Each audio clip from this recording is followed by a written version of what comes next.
All right, here we go. Today we have Dr. Stephen Greer in a follow-up to his explosive interview that he did on VladTV a few months ago. Welcome back. Thank you. Good to be with you. Well, your last interview did huge numbers and caused a lot of controversy in the VladTV community. And what was interesting is that the timing of it came out right when the Congress UFO meeting happened in July. So based on what you saw in that congressional meeting, what did you think overall? Well, it wasn't really a proper hearing because they haven't been authorized to get subpoena power, but it was just, that committee, the oversight committee in the House, was putting their toes in the water. Now, remember, they had two pilots who were there, who one of whom I've debriefed, Mr. Fravor, and then a person that I provided information to when he was undercover, named Mr. Grush. But Mr. Grush is not a principal firsthand witness. He was recounting information from people such as we have 755 firsthand witnesses and whistleblowers in the Disclosure Project community.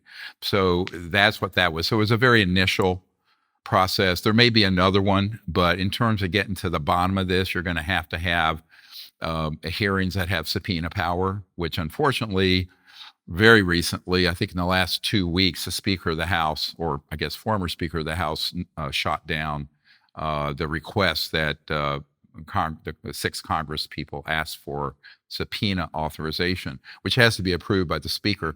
So, and the reason that's important, if you don't have subpoena power, the most high value whistleblowers on all this aren't going to step forward. They're going to have to be compelled through a legal subpoena. So that's one thing just to keep in mind. So it was a very initial, and of course I've been meeting with a number of the people in that committee were people I've been briefing, and they were, had asked me what questions to ask. But I think that the bigger issue is to get to the bottom of something this complex is going to take a much more thorough and long-term investigation by the U.S. government. Remember, there are two governments. There's the government that you all know about from your civics lesson, and there's a illegal secret government operating. And this is why people like the chairs and the co-chairs of the Senate Intelligence and Armed Services Committee keep asking for information because they don't have it. So the process we're in now is providing through a classified project the information and the whistleblowers that they want to hear from. But in terms of a public hearing or something that would actually be more on the record and not in a classified, what's called SCIF, a secure compartment information facility, that's still to be determined. That's still something we're working on to get set up. Okay, so give me an example of a subpoena that you would like to see that didn't happen last time. Well, there are specific people that should be subpoenaed. For example, in our Disclosure Project whistleblower community, over 750 people. One good example is a man who for 10 years worked in a very secret office in the Pentagon dealing with this issue. And this was in the early 2000s. And he was read into or briefed on 18 of these very sensitive projects, including having gone to a facility out in near Fort Sill, Lawton, Oklahoma, where there was an extraterrestrial vehicle that had been obtained, downed, and that they were studying, and another facility outside Seoul, South Korea, that has a very large extraterrestrial vehicle that's in storage, and a lot of the technologies that were being studied. He knows where these bases are. He knows the compartmented code names, all of that. But this is someone who has been so intimidated in terms of coming forward that he's going to have to be compelled through a subpoena and be protected under federal martial witness protection. So we have dozens and dozens of people like that.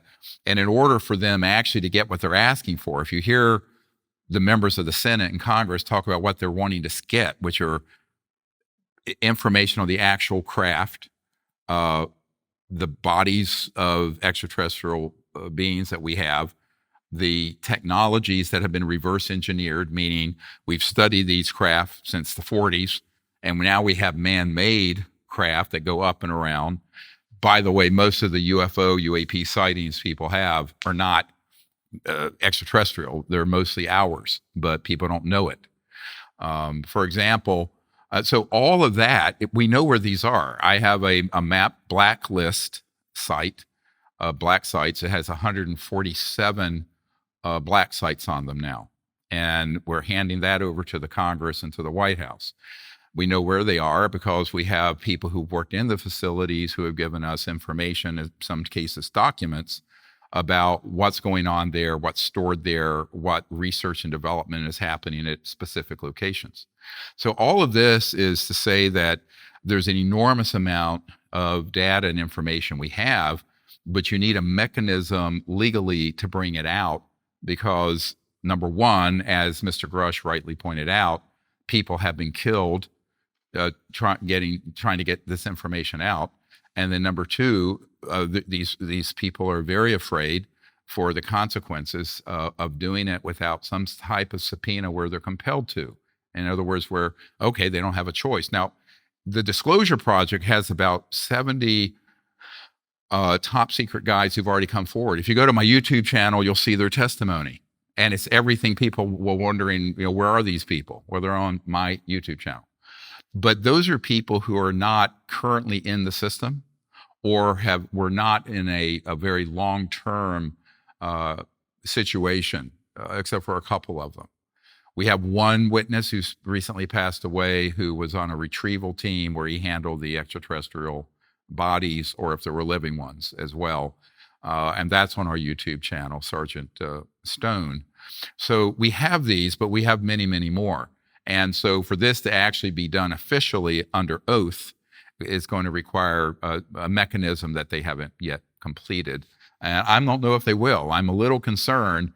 The Senate Majority Leader and others have put together a bill that would make all this go to an external panel.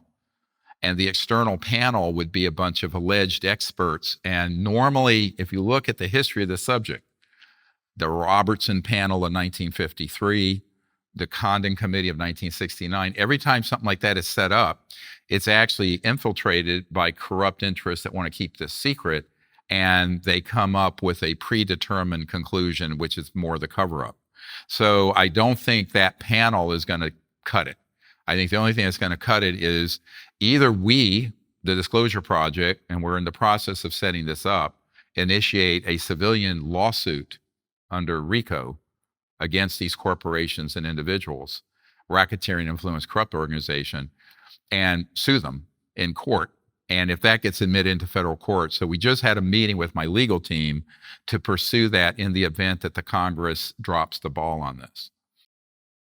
Okay. And, in this meeting, they're referring to these things as UAP, unidentified anomalous phenomenon. Mm-hmm. Which is different than what we grew up hearing, which is UFO. Like, why the shift from UFO to UAP?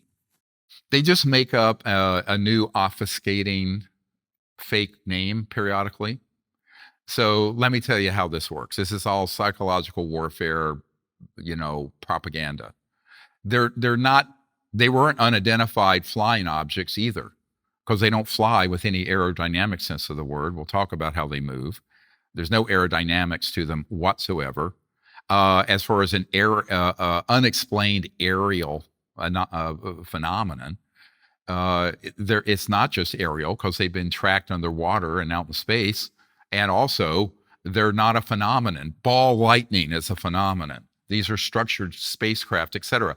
But they keep coming up with terms that actually are gaslighting. It's sort of like how words, people talk about how words can be used to actually divert people from the truth by using cleverly composed words. In reality, let's just cut to the chase. A UAP, UFO, there are two types, at least, extraterrestrial vehicles and man-made ones. Of the two, the bigger secret are the ones that my uncle worked for Northrop Grumman his whole career, are the ones that Raytheon and Northrop Grumman and Lockheed Skunk Works have. And those are amazing aircraft that don't have jets, rockets, propellers, nuclear power on them. They're using energy from what's called the quantum vacuum or 0 point, which we can talk about. We just released a whole film about this called The Lost Century, which I'm sure you've seen. It's called The Lost Century and How to Reclaim It. But those aircraft have been operational since the mid-50s. So between 1940s and 1954, October, huge research and development was going forward at my uncle's company and others based on the retrieval of some early extraterrestrial vehicles. And they cracked the code, as it were, to gravity control, electromagnetic gravitics, back in October 1954. Now, we know this date because a member of my team had been the top scientist at the Naval Research Labs, who, of course, that lab is the largest Department of Defense lab. It was started by Thomas Edison. And he was in the vault, a classified vault, where he saw the document stating that. So many of these objects people see are in fact ours, and they're being used in illegal and clandestine operations. And the very existence of them is not known by the president and the key people in Congress. Okay, so let's talk about this congressional meeting and some of the takeaways. So one of the things that David Grush claimed is the government is absolutely in possession of UAPs. Yes. He said he's absolutely certain of this. Oh, yes. And he cites interviews he has conducted with 40 different witnesses over a 4-year period. He said that he led Defense Department efforts to analyze reported UAP sightings and was informed of a multi-decade Pentagon program that endeavored to collect and reconstruct crashed UAPs.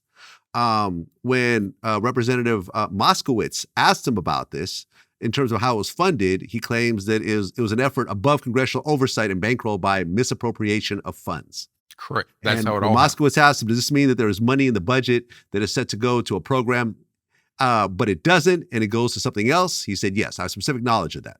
Yep. Yes, I do too. I mean, of course. Okay. Now remember, a lot of what Grush found was in part based on what we had been providing his superiors. So I've been working with, for example, the lead investigators who managed the black budget and the agencies, the 3-letter agencies for armed services and intel for quite some time. And so based on that information, he was able to confirm, in fact, that's true. So I think the audience needs to understand there's a legal black budget. In other words, very few people are read into it in Congress, and very few people at the presidential intelligence level would know, and those were legal. I'm talking about projects like he was referring to that is basically a misappropriation and often embezzlement of funds from the budget that go into unsanctioned and unapproved programs. So let's call that the illegal black budget. And the illegal black budget is the big one because that's how you're building these man-made UAPs. And, if you look at it, it's a very simple, I'll give people an analogy and bring this down to earth. Let's say that the government, we the people, are being billed $2 billion a copy for the B-2 stealth bomber. In reality, it probably costs around $150 million a copy. The other 1.8 or so billion goes through the back door onto unsanctioned and unapproved projects. And so we have done a very careful analysis of this. And there are many departments and agencies in the government that have, in fact, had money, it is frankly embezzlement, without the knowledge and approval of the Congress or the White House to go into these illegal projects.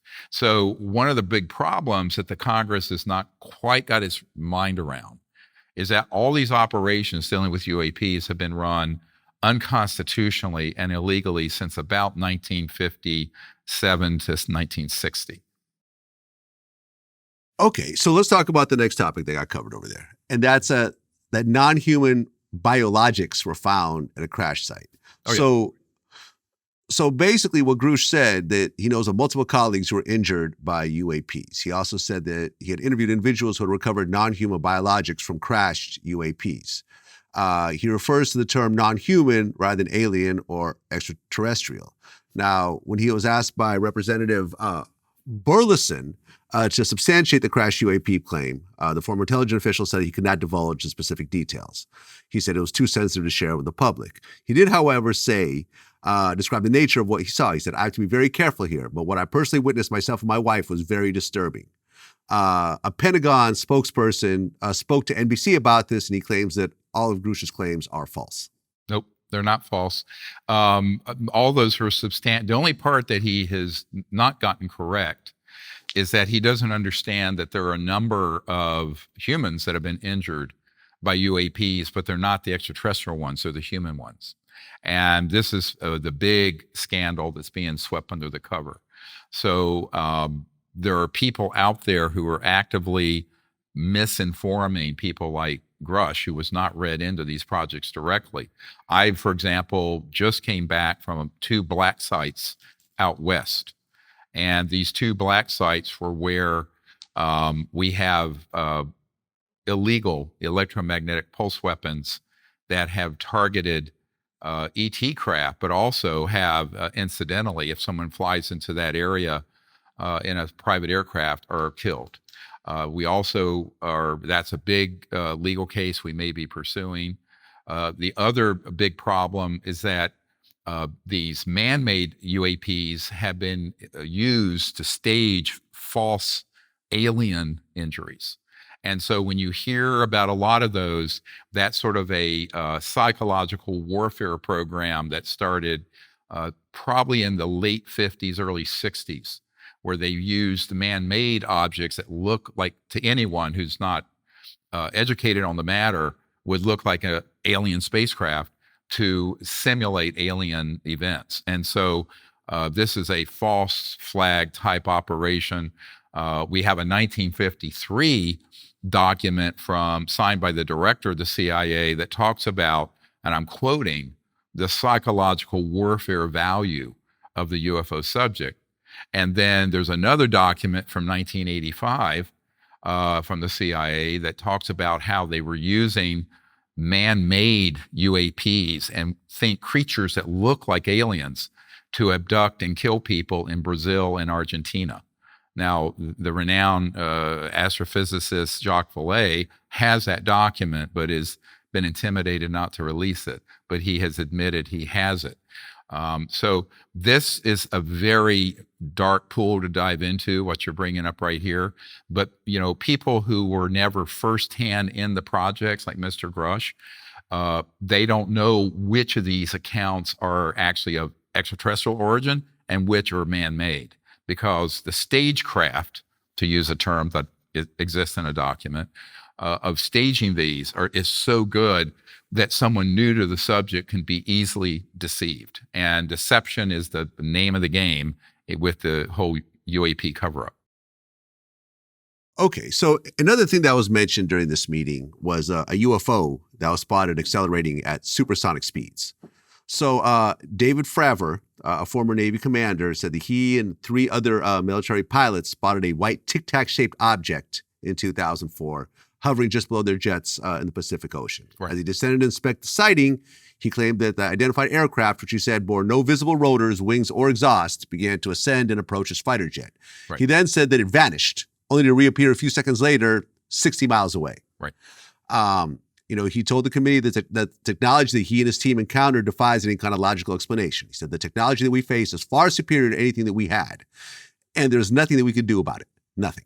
Well, but see, that's not true, because he, as a jet pilot, is not going to be read into the state-of-the-art technology at the Lockheed Skunk Works or at Raytheon. So I've spoken to Mr. Fravor, and he certainly is accurate in what he described. There are sensors and videotape of the object, but that white tic-tac object was actually first recorded in 1967 over Pennsylvania. And we have a new top secret witness that saw it being offloaded off of a C-130 transport vehicle during the first Gulf War in an area near the Azores. And that is a man-made one. That is most likely out of the Lockheed Skunk Works.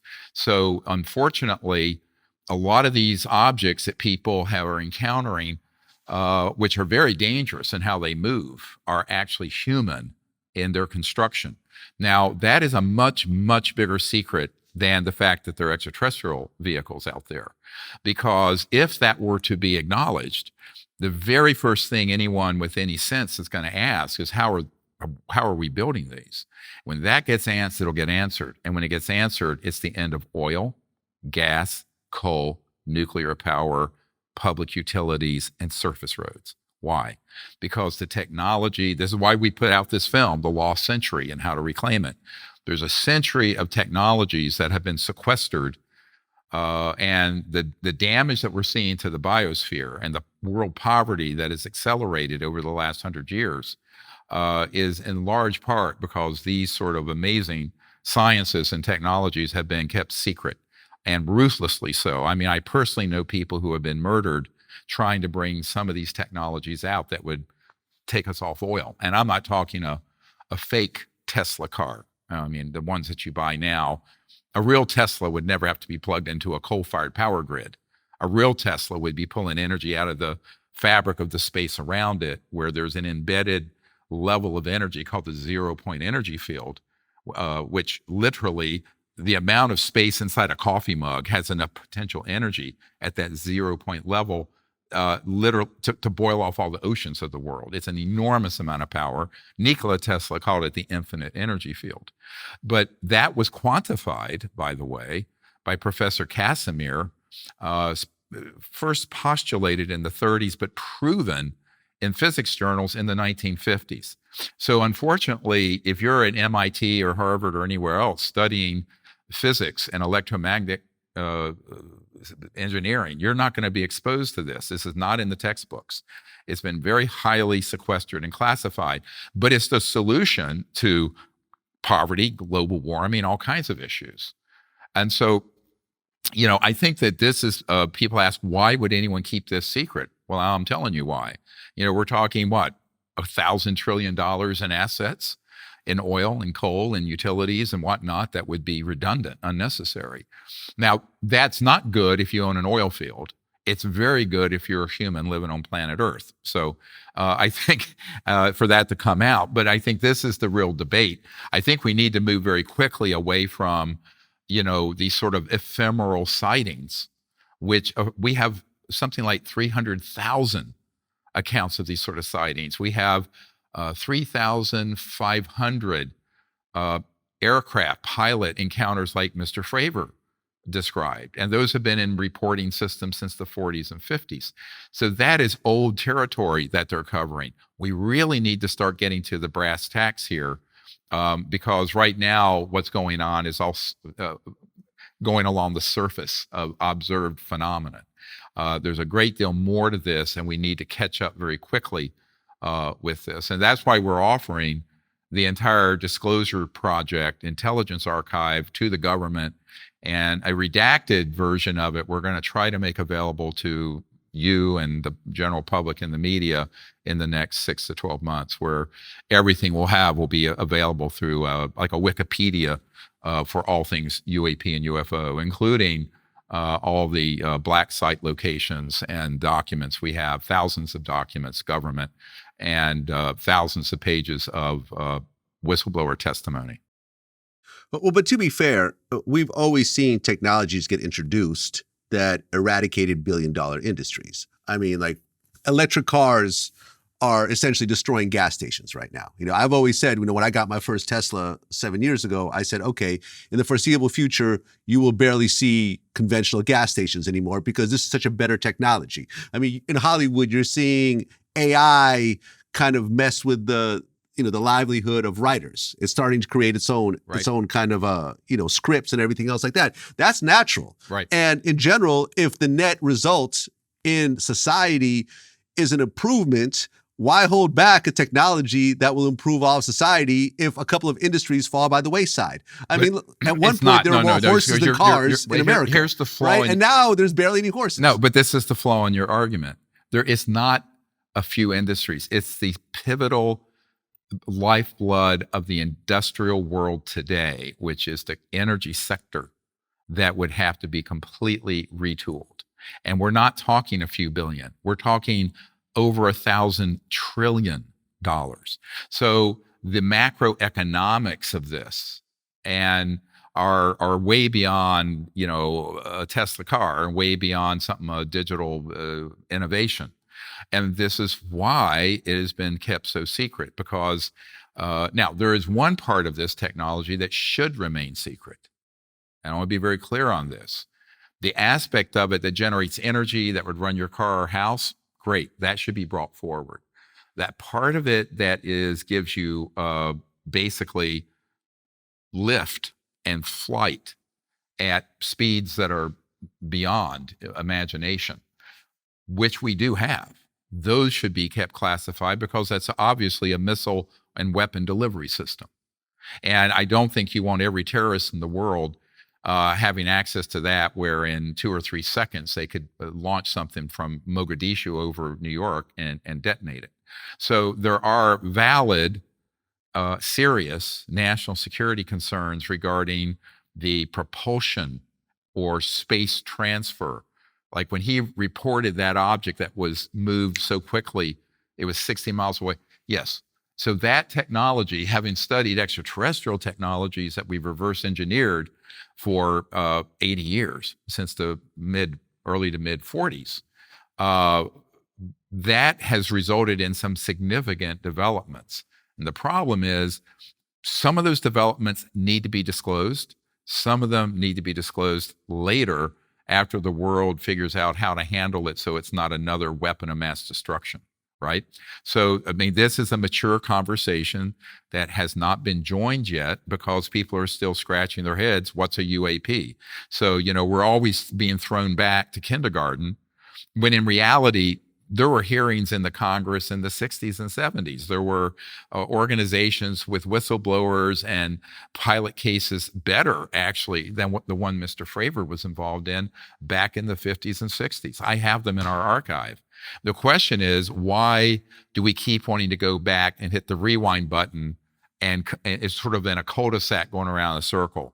I mean, I think we need to move it, advance the discussion, and also advance the evidence much more quickly.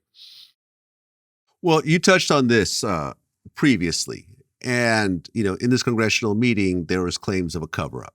So David Grush said that he faced very brutal retaliation as a result of his allegations.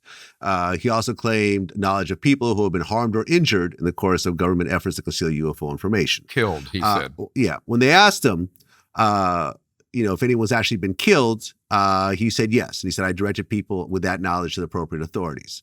Now, the Pentagon responded, and they denied all of Grush's claims of a cover-up. And in a statement, a Defense Department spokesperson said investigators had not discovered any verifiable information to substantiate claims that any programs regarding the possession or reverse engineering of extraterrestrial materials have existed in the past or exist currently. Yeah, well, here's the problem. How do you know they're lying? Their lips are moving. All right. So, unfortunately, the person who made that statement, who was a spokesperson for the Aero office, that we have had a number of our top secret witnesses go through, either is not informed of what has been provided to that office in a top secret skiff, because he or she didn't have a clearance, or has been directed to say this with knowledge of forethought, which is a damnable lie. What Mr. Grush said is true about that. And while he had secondhand involvement with those folks, as I mentioned, we have over 700 firsthand people that I have debriefed over the years, and people much more involved than anyone that he had access to. And we're asking for a mechanism for these people to safely come forward without being killed and without being threatened or being imprisoned. So I think that, yeah, I mean, the fact that there's a statement coming out from some bureaucrat at the Pentagon is not evidence. It's a polemic. It's a rhetoric. I mean, overall, when you look at this whole congressional meeting, did you learn anything from this meeting, or was it all stuff that you already knew? Oh, no, it was all, I mean, all those people like Fravor I had already debriefed. Grush I'd met with and been in communication with for a year and a half almost. No, there was nothing at all new there. In fact, you know, what everyone on my team thought was, it was the biggest nothing burger ever, because it didn't even scratch the surface. But, at least people like Congressman Burchett and Luna and Moskowitz and people like that I've met with are trying to get to the bottom of it. But it's such a complex problem. And I want to just say this here. The closer you get to the truth, the less believable it is. And in 1991, as a young emergency doctor, I'm a ER trauma doctor, when I started digging into this, I had a member of the intelligence community say, if you tell the people the actual truth about this, it discredits itself. It is so bizarre and it's so unbelievable that it discredits itself. So the truth is actually stranger than the fiction that people are being sold. For example, most people wouldn't imagine that in the late 50s, early 60s, we had man-made UAPs with things that look like aliens abducting American citizens. We do, and we can prove it. All right. So this kind of stuff is something out of science fiction, you would think. But it makes total sense if you understand what the long-term agenda is. Two points of the agenda. One, keep the technologies under wrap, except the ones we want to disclose, such as fiber optics and integrated circuits, what have you, that were in part empowered by studying extraterrestrial material. And then number two, present a false threat from outer space so that, as Ronald Reagan said, we can unite the world around an alien threat. Okay, so there have been a lot of programs, abductions, mutilations, disinformation, psychological warfare campaigns that have, and Hollywood movies and internet shows and, series on tabloid TV that have always presented the boogeyman alien. Well, they're wanting to create a new boogeyman because the only way to unite a bunch of squabbling primates known as Homo sapiens, they feel, is to pivot towards fighting something out in space. So that is a very dangerous and stupid game, but that's the long game they're playing. I can assure you that is the long game. Don't forget, Werner von Braun, who invented the rocket for Adolf Hitler, on his deathbed, told a member of my team, Carol Rosen, who was his assistant and became the first executive in the aerospace industry who was a woman, said that they were going to stage an alien threat, and it was all false, and it was a big global power grab, and it was all a lie. Now, we have this on record from her. She's up there in years now. I think she's about 80. But Werner von Braun died, of course, in the 70s. But before he died, he shared this. Now, I have heard this from multiple people who have been very high up in the aerospace and the intelligence community going back to the 40s, 50s, 60s, who've dealt with this issue. So while it sounds outrageous, and it is outrageous, it also happens to be true.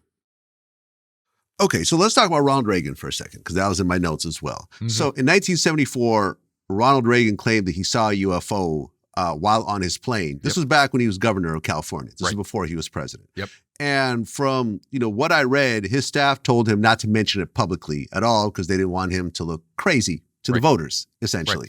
Right. But then when he was president, he actually had a speech and he said that an alien threat would bring the world together. That's what I just referred to. What it kind of reminded me of is, the original graphic novel of The Watchmen. Mm-hmm. I don't know if you read that or not. The movie version is a little bit different. The TV show kind of goes along with this. But in The Watchmen, graphic novel, the so-called villain, although he's not exactly a villain, but he's somewhat of a villain, Ozymandias, basically, it's set where the U.S. and Russia are about to launch nuclear weapons on each other, and the world is basically about to go away. And Ozymandias created this man-made alien that he dropped in the middle of New York City, which caused mass carnage. Thousands of people died. And suddenly the U.S. and Russia all come together and they're best friends. And now they partner up and nobody wants to kill each other anymore. And even though it's a big deception, he's brought world peace. Is that kind of what Reagan was talking about in a way? It is, but he was a bit deceived on that because what the real agenda is that this is a transnational and global organization running these programs. It's not just U.S. And what they really want is a militaristic, I might even say totalitarian system where everyone gives up their freedoms and security because of this alleged threat from outer space. Now, one thing that, of course, if you're a thinking person, but most humans are just emotional and don't think, is that if you're a thinking person, if there were hostile civilizations out there, and given the fact that we can prove we have been targeting and knocking them out of the skies since 1940s, if they were hostile, given the fact that their technologies are in the thousands to hundreds of thousands of years more advanced than ours, we would be gone. I mean, this planet would be a charcoal brick floating through space with no life on it. So they're clearly not hostile. In fact, I would flip it around. The problem in this little corner of the cosmos are Homo sapiens with the weapons we have, and the fact that we have not become what's called a level 1 civilization, meaning a peaceful civilization. Look what's going on in the Middle East right now as we speak. So I think that this is a big problem, but it's very easy to the jingoistic thing of, like the movie Independence Day with Will Smith, let's kick alien butt, right? Well, it's it's a rallying cry, but who would benefit from that kind of, and by the way, Mr. Grush has been deceived with this kind of disinformation, very directly. And I know who's doing it to him. And if you were deceived in that way, then you would actually win the battle of disclosure. And by the way, I'm the founder of the Global Disclosure Project that started in 1993, 30 years ago. But you would lose the war, because the real long-term objective is to unite the world around some kind of militaristic authoritarian entity where people give up their freedoms for their safety. And as Benjamin Franklin's reported have said, those who give up their freedom for security shall have neither. This is a very big concern that we have, and that this kind of manipulation is not hard to do. And let's not forget, there is recent historic precedent for this. We cannot forget the fact that Mr. Cheney sent Colin Powell up to the UN with vials of material showing that Saddam Hussein had weapons of mass destruction when he didn't have them. And Colin Powell's chief of staff has come forward saying it was the biggest mistake in national security history, that they were gaslit and deceived, and that was the foundation of us invading Iraq, which has led to the fracturing of that area in Syria and all the mess in the 20 years since. But that was a deceptive operation. Let's not forget, everybody heard of the Vietnam War? The Gulf of Tonkin, look it up. We staged or exaggerated attacks on our ships in the Gulf of Tonkin so that humans and Americans would become hysterical. And President Johnson, who was skeptical of expanding that conflict, was pressured to vastly expand it to the benefit of whom? The military-industrial complex, the very profit-centered operatives that are keeping the UFO issue secret. Same people. And those sort of operations, anyone who knows history can look them up, fact check what I just shared. And the big one, however, is this. Now, I will say an intermediate one between 9/11 and now would be the abuses of power that occurred after the COVID pandemic occurred. And there were serious, unnecessary abuses of state power. And so, but I think that, of course, is one of the big risks of people, let's say, bowing down to power when they're afraid. When there's fear, the state can run amok over everyone's liberties. And I think people should not be naive about the fact that if the announcement that we're not alone in the universe, if it is pivoted in the direction that I know they're going to try to move it, then we're going to be in a much worse, it'll be planet gulag. It'll be locked down planet gulag. So I think we have to be very, very vigilant about this, not just here in the United States, but all over the world. The reason the United States is so key, there are assets in other countries that deal with UAPs all over the world. Brazil, Raytheon has facilities, and there are facilities out in the outback of Australia at Pine Gap and in Great Britain and all over. And we know where these places are, and we know what's happening at these places. But the big center of power is United States because it's the largest economy, and it's also the highest tech sector and has the biggest R&D aerospace budget from the $1 trillion or so in defense, intelligence, and other spending. So let's say if there's a 10 or 20% misuse of funds out of that $1 trillion, that's 100 to 200 billion a year. And I think that'd be conservative of what's going into these illegal projects. So I think because of that, the Congress, which holds the power of the purse to fund things, and it was mentioned at that committee hearing by one member of the committee that they need to start thinking about withholding funding if these agencies and corporations don't start cooperating. Well, let's talk about some things that have happened since our last interview with you. So I think the biggest thing was Mexico's Congress had a UFO hearing, and they pulled out what they say was a 1,000-year-old alien corpse. Is this a real corpse? Or, because from what I read, they're saying this is really just like a skull of a llama pieced together with some other various animal, human bones to make it look like something. A lot of it's not even symmetrical, like the left and right arm bones don't match and so forth. So is there any reality in this at all? Honestly, I've known about that for about 6 or 7 years. It's not new. We have never been given access to the material and been able to do genetic studies on it. And without a very sophisticated a series of genetic studies for what's called ancient DNA, old DNA that's not fresh and living, which is its own specialty, by the way. Very few places can do it in the world. You're not going to know what that is. And so on the one hand, I can't deny it, but I certainly have no evidence as to what it actually is.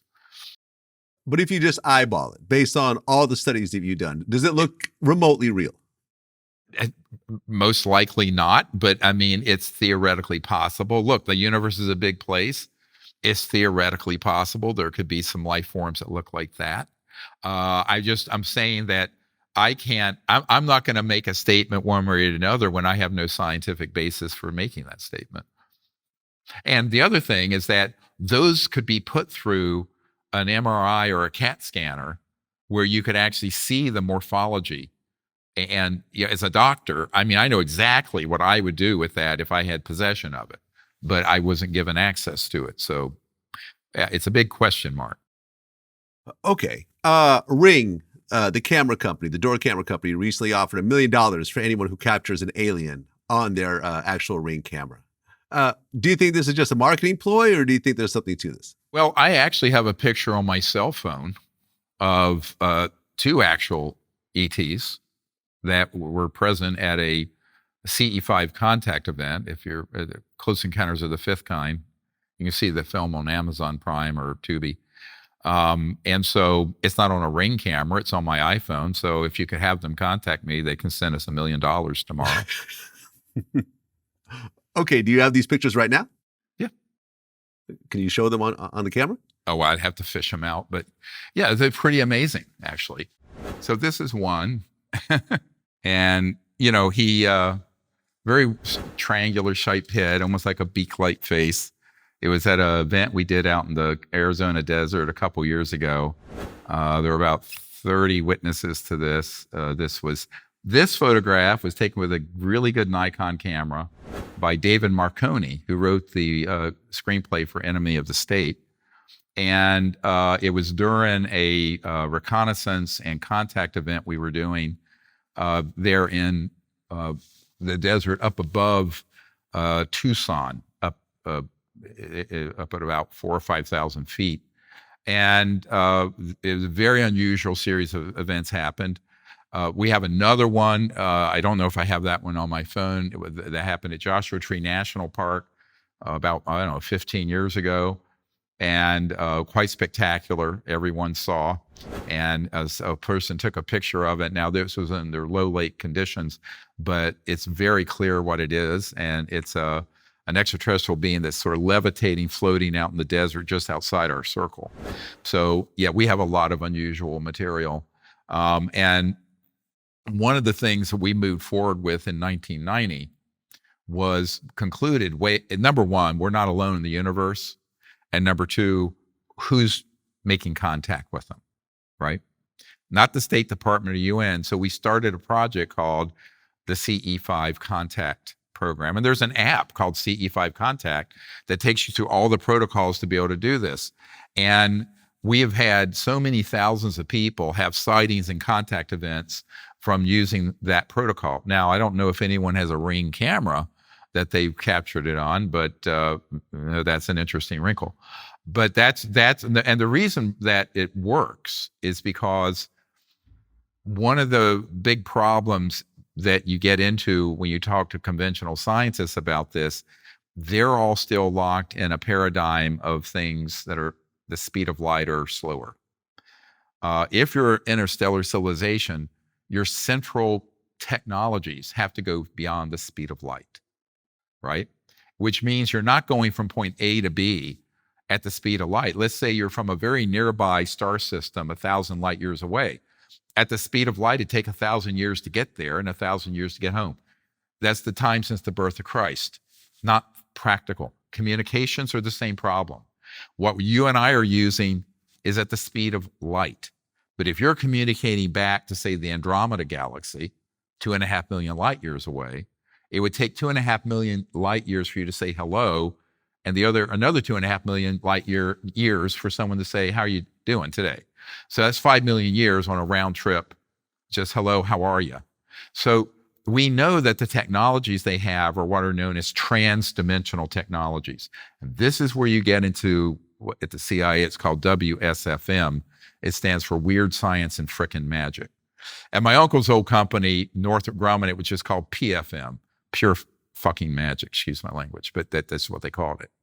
But it's these sort of very high voltage electromagnetic systems that allow for communication basically at the speed of conscious thought.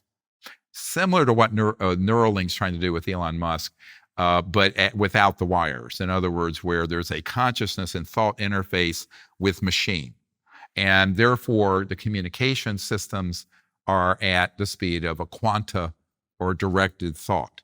So it's high tech. It sounds way out there, and it is. But you would expect, if it's extraterrestrial, it'd have to be way out there. It's not going to be early 21st century schlock like we're using. I mean, this is garbage, right? So, I mean, all this tech stuff we think is so vaunted, I can assure you, is not even a step out of the jungle. One step out of the jungle, technologically, compared to these civilizations. So I think that having studied that, we concluded that you had to sort of create a series, sort of a scientific paradigm of how do you communicate with and what kind of phenomenon are you going to expect in contact, not with one of the fake man-made UAPs and aliens, but a real one. And the real ones are extraordinarily advanced in their technology, but also in their state of consciousness. Because my theory is that once a civilization reaches a certain point, what's called a level 1 civilization, where we're peaceful, we have these 0 point free energy systems, poverty is gone off the planet, people turn very quickly to the development of consciousness and intellect, and from a spiritual point of view, higher states of consciousness. I distinguish spiritual from organized religion, which are often diametrically opposite. But sorry to say to those of you who are religious, but that is something that I think happens naturally. So civilizations that are capable of reaching Earth from other star systems, if they haven't blown themselves up with extraordinary technologies like we have, and way beyond what we have, they've reached a certain level of social and spiritual development. And so we have to calculate that into our paradigm and go forward accordingly. So that's why this is shocking to people. The originating event for the whole disclosure movement that's going on today was a CE5 contact event on the beach near Pensacola, Florida in March of 1992. And I was leading a team for a weekend, 60 people. There were 2 full bird colonels and Air Force people there. And 4 of these ET craft just popped into the sky. They didn't fly in, just material like boom, boom, boom. And we had a very bad quality high-8 camera back then in 92. It's before any of y'all were alive, but 31 years ago, you can imagine. And we didn't have any good equipment, but we got it on camera. And someone took a photograph and ended up on the front page of the Pensacola paper. And that caused the intelligence community to contact me, Army intelligence, CIA, and NSA, because they went, what the hell are you doing? Because they knew we had cracked the Rosetta Stone of contact with these civilizations, which we have. So that ended up being an entree into that whole black world. Now, early on, about a month or two, about 2 months later, the head of Army intelligence, General Albert Stubblebine III, offered me $2 billion to become part of his team and not do what I'm doing now. But I wasn't interested in the money, and I was on a path to try to get this information out and have a peaceful paradigm of contact with these civilizations. So to me, that's really where we need to be going very quickly, because right now, let me tell you what's going on. The only people in any official capacity dealing with this issue are people doing so illegally under cover of national security, using extremely advanced and illegal electromagnetic pulse weapons to target ET craft and knock them down. That has to stop by all means necessary. Very dangerous thing to be going on. And can I prove that's going on? Absolutely. I got the footage and the photographs of having just hovered over the black sites where this is happening, and have the image of the underground access points that these man-made UAPs come out of. I just came off that mission. So I'm going to be handing that over to members of Congress pretty soon. But what I'm saying is we need to move off of this militaristic approach to this and develop a more diplomatic and peaceful approach, or we're going to be in a world of hurt. Well, in August, a Harvard professor, Avi Loeb, said that he found metal in the Pacific Ocean that he claimed came from aliens. Well, yeah, I mean, look, there's no question that there have been extraterrestrial encounters that go back for thousands of years, if not millions of years on this planet. I have no doubt that there are artifacts that are under the ocean and other places that may exist. As to whether they're of extraterrestrial origin or not, again, I would have to see the data and the analysis on it. I know that there's a man I'm working with, or had worked with for years out down there, the Redstone Arsenal in Alabama, Huntsville, who, when they would find such things, he would receive them. He was actually working for IT&T, but it was a contract from CIA to analyze exactly what Avi was talking about. And so I know people personally that I've been in his skiff, I've been in his lab. I know for a fact that there has been a program acquiring that kind of material for decades and studying them. And particularly if it's an intact object that looks like it has some technological function. This scientist, who is a physics and electromagnetic engineering genius that I've been working with, he would be asked to figure out how it worked, what it did, right? So yes, I mean, those sort of older artifacts exist. It's certainly not as dispositive or compelling to me as what's sitting right now under certain places like Dugway and Lawton, Oklahoma, and so-called Area 51, and these black sites near Edwards Air Force Base and other places where we have underground both man-made and extraterrestrial vehicles. ETVs is what they're called. By the way, no one uses the word alien. The bodies are called EBINs, extraterrestrial biological entities, is what we call them. So that is the fact. Now, it's not a bad avenue of exploration to try to find something that might be some debris in space or something that's been under the ocean for a long time. But I think what we really want to do is pivot towards the current operational systems and acquire those. Now, I don't know if the Congress, if you're aware of this, but the Senate passed, and it's pending in the House, although that's all tied up because of this impasse with the speakership. a bill that would basically give amnesty for 6 months to these big aerospace industries and individuals that we've named to come forward with the bodies, the craft, the material, or they would then, at that point, after 6 months, it's sort of an amnesty period, be subject to criminal prosecution. So I think that what we have to be prepared for, if in fact they do not capitulate and obey the law, they are going to need to have a law enforcement team stood up that has the capability to go to these sites and get them under control legally, off, constitutional control. What I want to say to your listeners is that all projects, private, corporate, and governmental, dealing with this issue are illegal, unsanctioned, and unconstitutional. How do I know that? Because since 1993, I have briefed people like the CIA director and provided materials to sitting presidents and people on Senate intelligence and oversight committees for 30 years. And these are people who, if these programs were being run legally, they would know, because they're the people in the government constitutionally who are entitled to know. On the other hand, when they have made inquiries, they have been denied access or threatened. I know for a fact that there are members of Congress as well as members of the executive branch who, upon making inquiries, have been threatened. It happened to Bill Clinton. It happened to Jimmy Carter. It's happened to members of the House and the Senate that I know of personally from my briefings and involvement. So this is a intimidation tactic. And this is why I'm giving the message out. If you have worked in those projects, you think you signed a non-disclosure agreement that's binding, it isn't.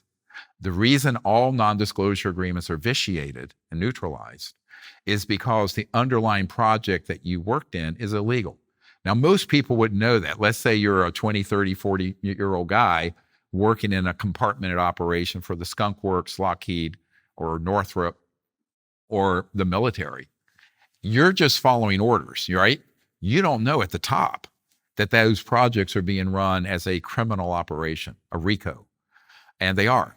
And so until the U.S. government accepts that hard fact that we can prove in a court of law, they're going to not be developing the correct strategies. About the only strategy they need to do now, because you heard at the hearing, you keep bringing up this hearing in July, where they talked about, and I talked to Congressman Burchett and Luna about this, going to Eglin Air Force Base. And gee, knock on the front door. Would you let us in and see the secret place here? Because they had heard there was, and there is. Well, they didn't know where it was. We do. They wouldn't know the name of it. My witnesses do. I have a guy who's been in it. You can't knock on the front door and say, pretty please let me in, to an unsanctioned, unconstitutional operation. This is like going to a mafia pizza parlor in New York and asking to be taken to the back room where they're laundering money or doing, whatever, some criminal operation. Ain't gonna happen. So there's a certain naivete in the Congress and the White House that's got to stop, because they're going to keep getting gaslit and diverted until they accept the fact that there is something very wrong here, and it's something smells in Denmark here, and that it's an illegal operation. And you have to treat it as if it's an illegal operation, because it is. If you treat it as if it's just a compartmented secret operation, and somehow nobody you're talking to knows about it, that's the wrong approach. That other reason this is important, this is where Mr. Grush made a big error. He said, I can't talk about this here, I need to do it in a skiff. That's not true.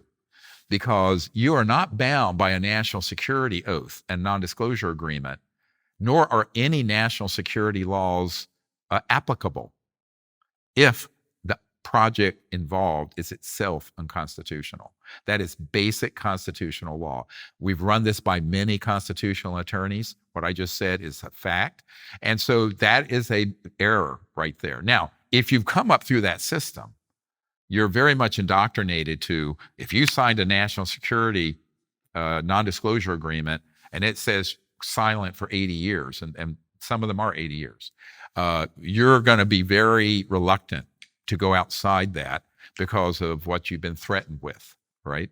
But from a legal point of view, there's no reason for anyone with information on this including documents, materiel, parts of a craft. They could all disclose it.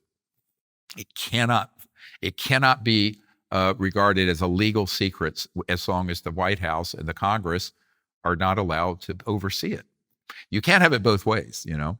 And so you're either going to be within the bounds of the law or not. And if it's not, if we're going to accept the civilization dealing with something this important that is lawless and above the law, then we're back to the jungle. Well, there are various alien videos that circulated, most recently in Las Vegas. Yes, I saw where that. some people claim that there are these aliens in their backyard. I watched the video and I could not see these aliens that they were referring to. You're familiar with the situation, right? Oh, I'm very familiar with it. And I've not been able to get anyone on my team who's out in that area to get anything that is what I would call actionable intelligence, hard information. So look, you know, this subject, it's 9 parts myth and whatever, an embellishment, 1 part fact. It's very difficult. I mean, I've been dealing with this for 33 years, and I'm not saying something like that didn't happen. There's some camera footage of some object that looked like it was blew up or was hit. I have seen one thing that looked like a photo of an unusual looking creature in that backyard. I have seen that. It was sent to me. But we haven't been able to get to the actual officers who were there or the people who claimed that this creature appeared in their backyard after this object was struck. Is it plausible that could have happened? Yes, because they're near an area, MOA, a military operating area, that do have systems that can target and hit an ET craft. And I know where these are around various parts of the United States. By the way, in the early mid-90s, I learned that there was one of these, it was horseshoe-shaped electromagnetic pulse weapons along the coast of Florida, along Eglin Air Force Base. Whether that's still there or not, I don't know. But so it's feasible that that event happened. But again, I haven't been able to get anyone to get on the inside and confirm it. Well, I mean, there's been other videos. For example, in 2019, there was the quote unquote Dobby alien video. You know what I'm talking about? It was a character that looked like something out of Harry Potter.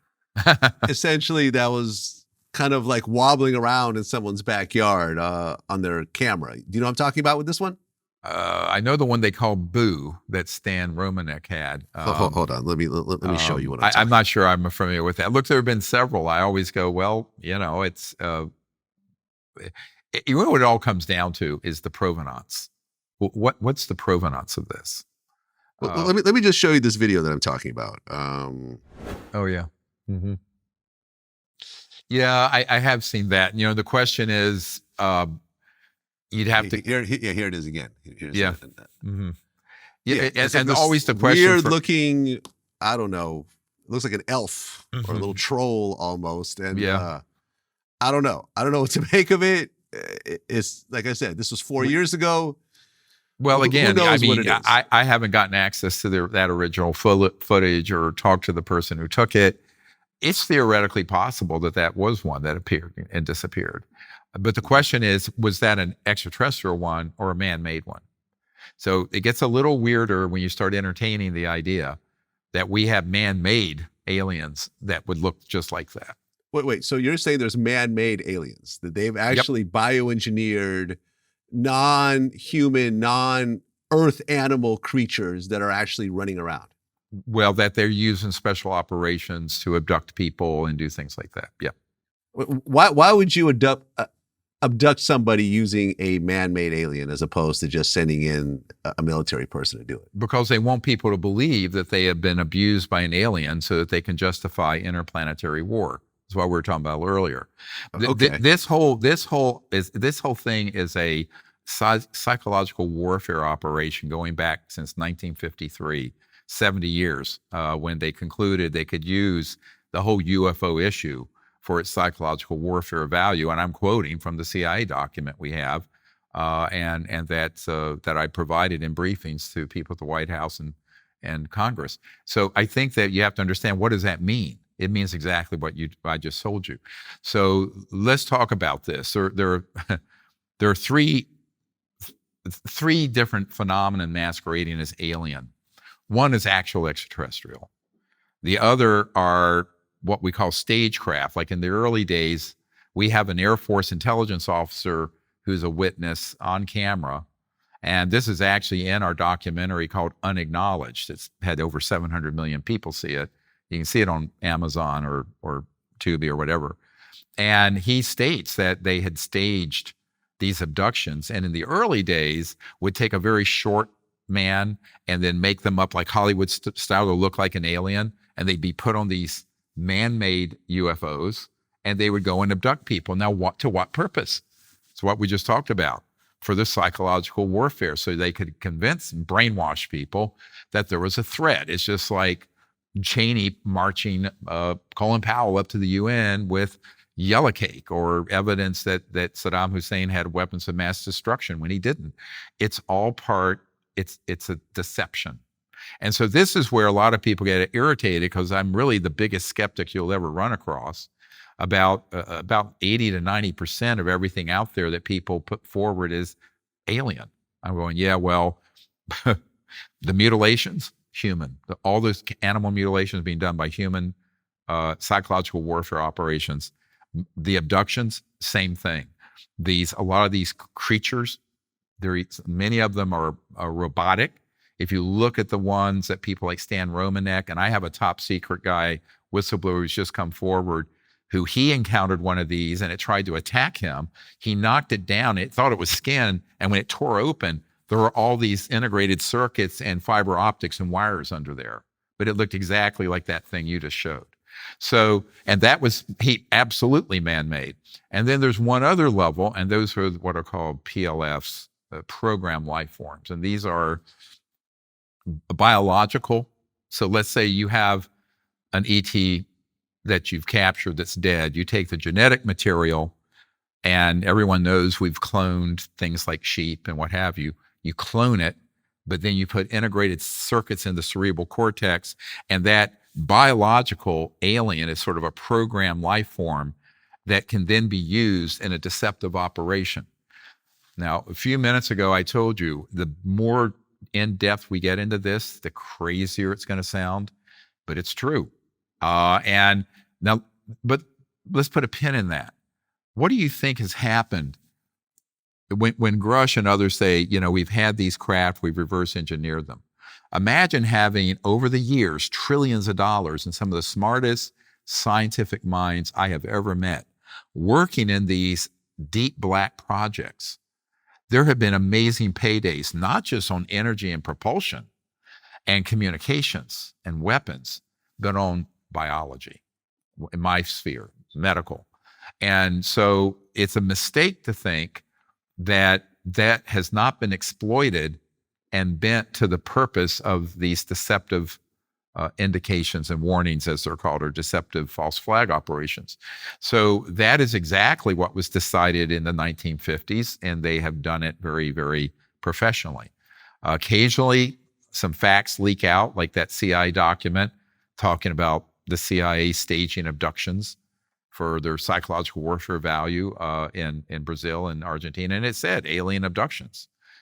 Same thing with what the Air Force intelligence officer, Mr. Doty, said about in the United States, where they had done these abductions using various stage crafting. Now, we've known of this. This has been documented by researchers since at least the 1980s, before I got involved. And we have further documented it, but this sounds so outrageous and unbelievable. Unfortunately, both the general public and the Congress go, boy, this is a bridge too far. We can't wrap our mind around that. They're still trying to figure out what that thing is that Mr. Fravor chased, the Tic Tac, and they don't even figure that out yet, because that was ours. That was almost certainly from the Lockheed Skunk Works.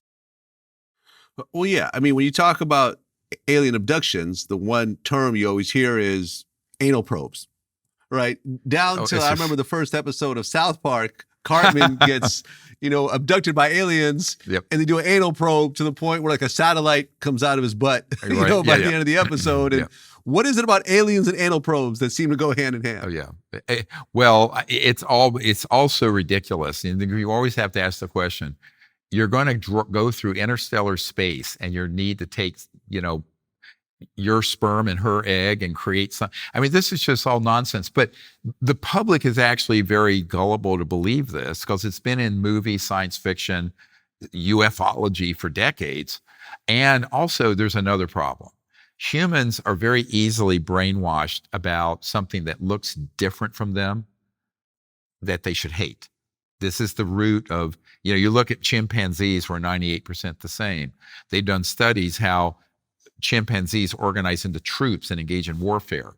So what humans have, this sort of our genetic original sin, is this proclivity that we want to kill or fight anything that is different from us, whether it be a gay person, whether it be a different color, a different race, a different nationality, a different religion. Look at the Middle East. And so that is being exploited by people who understand deeply the foibles of human psychology. And that's why psychological warfare programs like this are so effective. Now, they're only effective if people are tricked by them. We were tricked after 9/11 with Iraq having weapons of mass destruction. They didn't. We were tricked in Vietnam. The only question I'm asking people, are we going to be tricked again? I always like to say, it's like the Who, we won't be fooled again. Well, that was in the 70s, right? Or 60s. I hate to tell the Who, we have been tricked again and again and again. The question is, are we going to be fooled again? And right now, unfortunately, with the buffoonery going on here in Washington and with the UFO subject, I'm a little concerned we may be tricked again. Well, right, because when you talk about that, the most recent phenomenon that happened was the Bigfoot video from Colorado. Have you seen this thing? No, I actually have never really delved into the Bigfoot allegations. I actually don't know anything about it. Right. There's a video of a so-called Bigfoot in Colorado. There's going to be sightings of the Loch Ness Monster. Someone claimed they finally got a picture. But, ultimately, like, for example, when I had Neil deGrasse Tyson on my show, mm-hmm. and, he's a renowned astrophysicist and so forth. He has, his take on various things. When I asked him about aliens, he said, look, ultimately, when you look at the world, most people have a high definition camera phone in their pocket that they carry everywhere. This was not true in the 90s. It wasn't true any time before then. But now, most humans have a 4K or at least 1080p camera everywhere they go. And yet, you have not seen any sort of video that has been released that, beyond a shadow of a doubt, says this is either an extraterrestrial being or a spaceship. You said, you're telling me there's an alien in front of your airplane and the best you could do is a fuzzy monochromatic tic-tac? And it's in our atmosphere, it's there, and the plane can see it? Really? Not only that, but there's 6 billion smartphones in the world, last time I checked, and each phone can take high-resolution photographs and video. If a kitten jumps from the table to the back of the couch and falls, it goes viral. Do you think if anyone has a video of an alien, it wouldn't go viral? Nowadays, you can stream what your phone sees. If an alien is taking you into a flying saucer, you can stream that. In the era of the smartphone, there's no such video. That's right. So basically, you're saying that all these UFO sightings, none of them are actual extraterrestrial alien objects. That's not what I'm saying. I'm saying if you want to declare that, the evidence is insufficient to convince someone who's an authentic skeptic. You want it to be an alien, that'd be extraordinary if it's an alien. But it's a light doing things in the sky that you can't explain. Everything that comes out is always fuzzy and weird. Like I said, that Las Vegas video, I sat there and watched it, and they're claiming that these giant aliens in the background. I didn't see it. How do you explain that? Because what he's saying is a lie. I mean, he hasn't looked at the evidence. There is an enormous number of very high quality photograph, video of these objects and craft. And also the military has acknowledged they have them and there are more in their collection. So for him to say that would indicate to me that he's actually carrying water for people trying to advance the cover-up. Anyone who would just read the book Disclosure or Unacknowledged that has all these accounts and images and photographs and government documents, no one can look at that evidence that has been put on a silver platter. So someone who is allegedly a scientist to make a statement like that just means that he's either completely closed-minded and brainwashed or is knowingly lying to the public. There's only two choices there because the evidence is there. Now, if you haven't looked at the evidence, then you can have an opinion, but it's not a valid and informed opinion. So as Senator Daniel Patrick Moynihan famously said, everyone is entitled to their own opinion, but not to their own set of facts. So we have abundant numbers of photos and videos and of all of that. And let's not forget that the best quality material is very rapidly taken into these covert programs, and you're not going to take that out of a SCIF, a covert facility. You can't take a piece of paper out of one of those facilities.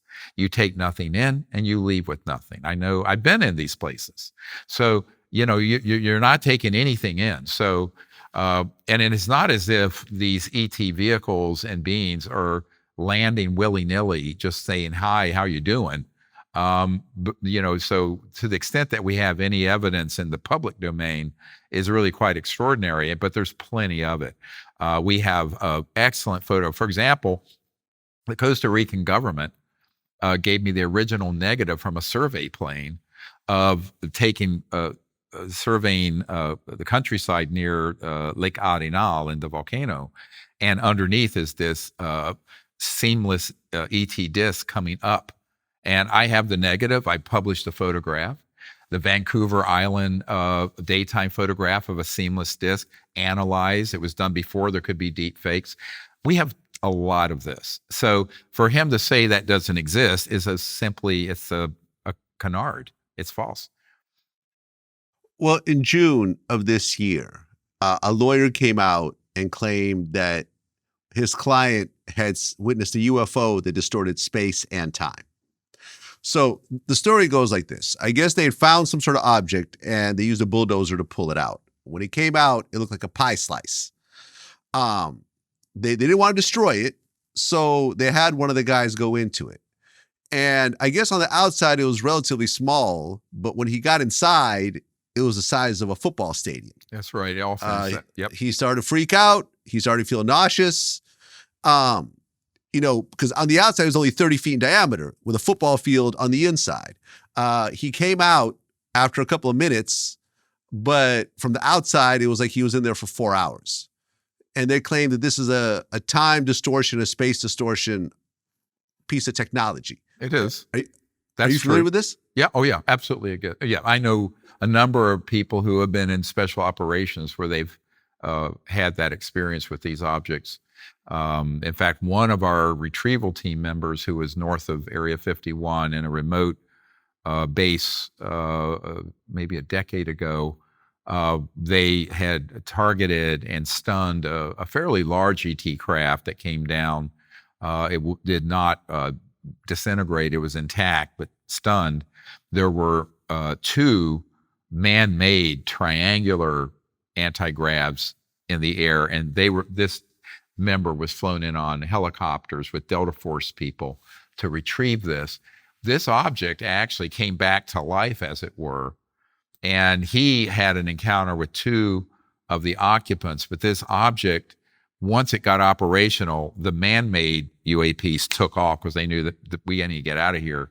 But all the helicopters and all the men on the Delta Force and these other workers were instantly there was a time-space snap where they were teleported back over 100 miles to their helicopter base, their helo base.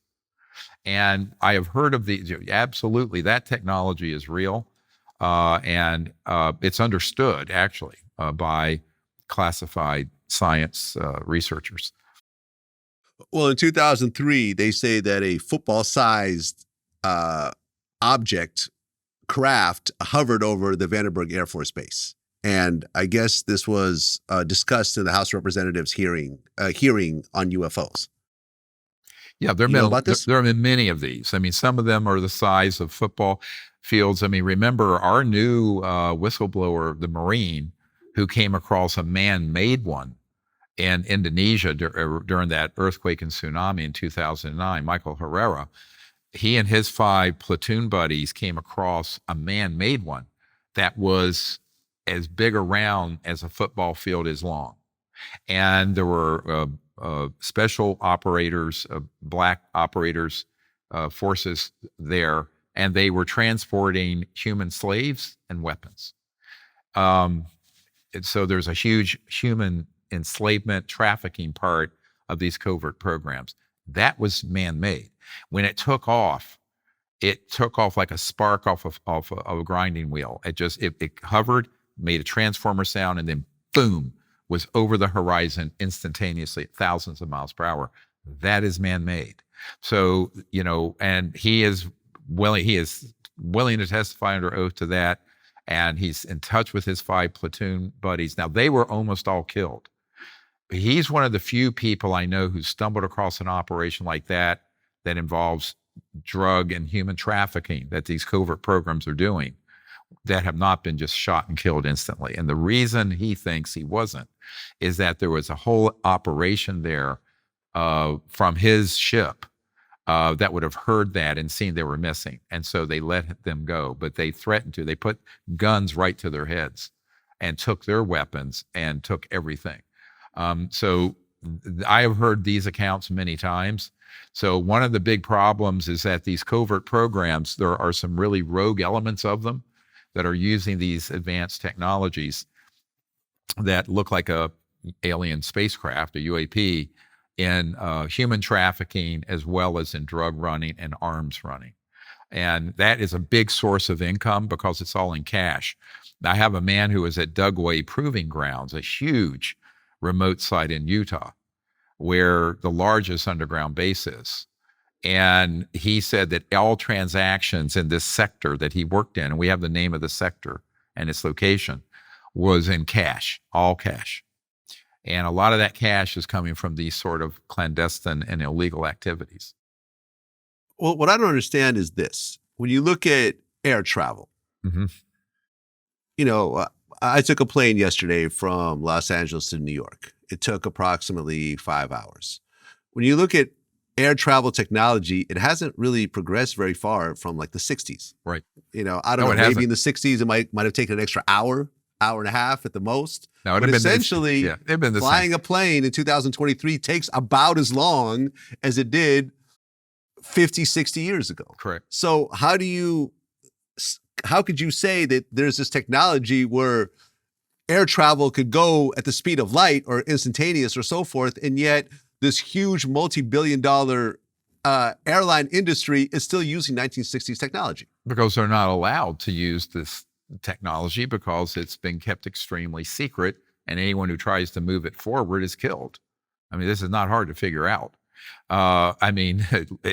If people are naive and thinking that a group like this doesn't use lethal force, I have a bridge to sell you in some swampland in Florida. This is nonsense. I mean, these are ruthless. One of the things that Mr. Grush said to me partway into his journey in this, he was still undercover before he came out publicly in the previous year. He says, these guys are thugs. And I had warned them, and I had warned his superiors that you're dealing with some of the most thuggish, criminal, violent sociopaths you will ever deal with who run these projects. And that's what he said. And he's right. So, there's sort of this Bambi-like, imagine something 1,000 times more lethal but high tech than the Gambino crime family or the cartels in Mexico running these programs. Get your mind around that and you'll begin to get close to what you're up against. So, no airline executive or aerospace company is going to march these technologies out. Do we have them? Yes. Are they allowed to be disclosed? Absolutely not. What we're advocating for is that the matter be disclosed, the things that fly be kept classified, but the energy systems. See, this is what we advocate in The Lost Century, that this documentary we just released, is that those technologies that would end poverty and at least fix pollution and all these other problems, and also energy independence. Every village and house would be energy independent, right? Because you're not getting energy from external. It's a device sitting there, looks like a heat pump, running your house, your car, or whatever. Those technologies need to be out 100 years ago, right?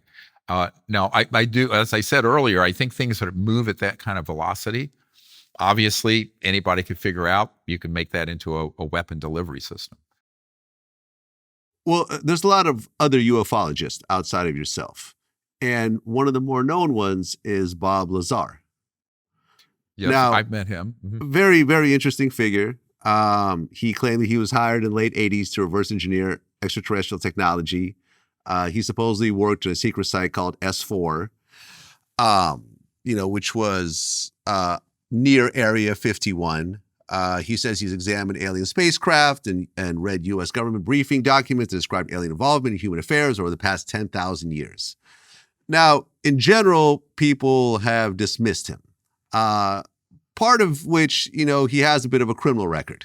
Yep. In 1990, he was involved in a prostitution ring. Yep. In 2006, he was arrested for selling illegal chemicals.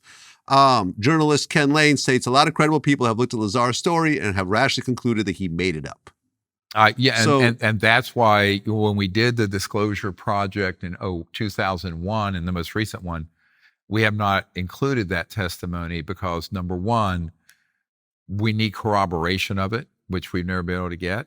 Now, remember, this information I'm giving you, it isn't from one source. Often there are a dozen people who have explained the same thing, who aren't knowing each other, aren't in collusion, have been in different commands or different locations. So we try to do that very carefully.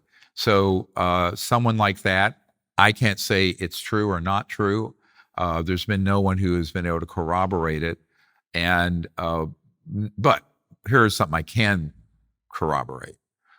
S4 is real. S2, Pahut Mesa, Groom Lake. We have a current whistleblower who for several years worked in that area, and another one who was there around the same time dealing with the ET issue as well as the man-made AT, advanced technology, anti-grav craft. Some people call those ARVs, alien reproduction vehicles. And so is there a compound and an underground DUM there, deep underground military base there? Yes. Does it deal with this issue? Yes. Now, beyond that, the other specifics of what he's related, we haven't been able to confirm. Well, Obama did an interview with Stephen Colbert. And what Obama said is when he first got into office and became president, he said, hey, show me the secret laboratory with the alien corpses in it. And he said outright, there were none. Now, he did say that there's videos of objects, flying objects out there, and they don't know what they are. But, unlike the Independence Day movie, he's claiming that even at the Office of Presidents, there is no lab with like a corpse of an alien sitting there where people are poking around at it. Well, he would be denied access. Remember what I told you when I briefed President Clinton's CIA director in December of 1993. It had been made very clear to him, the president, as well as the CIA director, that they would be denied access to that. So one of the big issues here is this is how we have made the statement that these projects are being run unconstitutionally, because the key people in the Congress, as well as numerous presidents that we've dealt with, have been deceived or flat out denied access. In a subsequent interview, Obama admitted that we can't talk about that and we don't get much access to it. Bill Clinton, I can't say who he was in a limousine with, but I know him. He's on my team. After he left the presidency, he was there with a superstar and this particular producer in Hollywood who's on our team. And they asked about the UFO issue, and Clinton said, oh, yes, they exist, but I wasn't allowed to know much about it, except some materials were put together for me so I could investigate it. And that was the presidential briefing document that I did. But he said that George H.W. Bush, who was a member of this committee keeping this secret, came to him and threatened him and said, this is none of your business, but out. Now, this is to a sitting president. People need to understand that is actually what's going on. Everyone's still living in high school civics lesson, where the president has an all access pass, the oversight committees of the Congress gets clear access to any operations. This is a myth.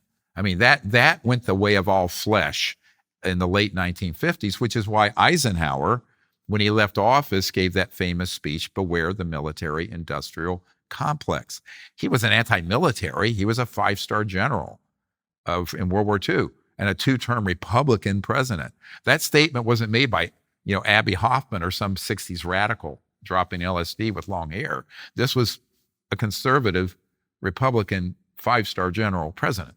And the reason he said it, and we know this from someone who worked in the White House with him the last year that he was alive, who was on our team, who's since passed away, Stephen Lovkin, that he was being denied control over these programs, even though he knew about them, and that this whole matter had been taken into an unsanctioned and unsupervised operation somewhere between 1955 and 60, somewhere in that period.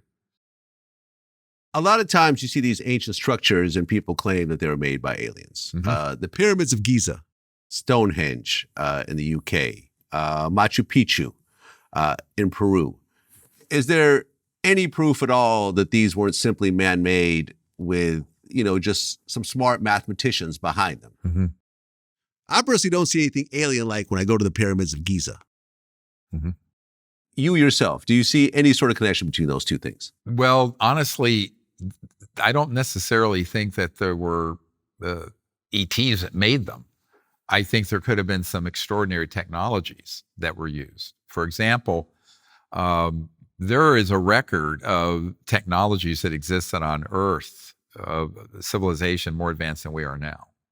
And the question is, were there some use of some type of electrogravitic levitation technologies that were used? The other problem is, even when the Smithsonian paid $5 million to simulate using mathematics and the technology that archaeologists say existed back in the time of the pyramids, those obelisks, like the Washington Monument, but those were all one big piece of stone, they couldn't raise the smallest one with everything we know now about mathematics and engineering with what's been postulated. So there's something that doesn't add up there. But I think it's a bridge too far to claim they were built by ETs. But they were certainly, their construction and the precision of the stones cut, how far they were moved, how they were put into place. There are a lot of questions I have, but I have no proof of how that might have happened, except the man I referred to earlier from Redstone Arsenal area, who is given materiel occasionally, is not always extraterrestrial.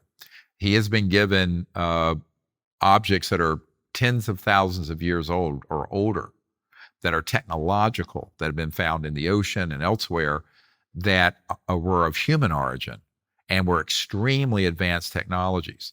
So I believe that it's likely that on Earth, prior to the modern era, there have been civilizations far advanced beyond where we are, that for which we have very little record.